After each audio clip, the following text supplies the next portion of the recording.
اور ہم کو اللہ نے اس بڑی محرومی سے اللہ نے ہماری حفاظت کی. اللہ تبارک و تعالیٰ باقی روزوں کی بھی قدردانی کرنے کی توفیق عطا فرمائے. ہم مختصر دعا کرتے ہیں. قرآن خوانی تو ماشاءاللہ 10 روزوں کے اندر یہاں پر مکمل ہو چکے ہیں. اس وقت بھی دعا ہوئی تھی، لیکن یہ فضیلت والی رات ہے.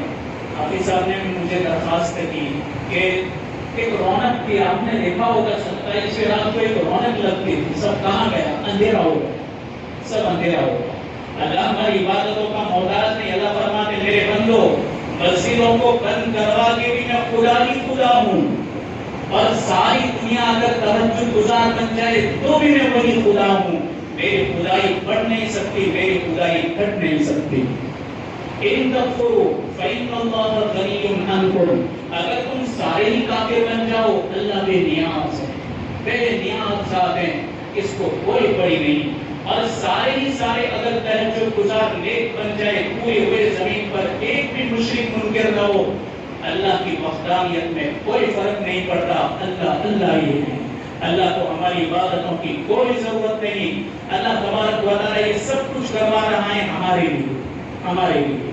اللہ تعالیٰ ہم نے جو کچھ کمزور ہیں، ہم تو کمزور لوگ ہیں، ہم نے جیسی بھی کمزوریوں کے ساتھ عبادتیں کی اللہ ہماری عبادت قبول فرمائے.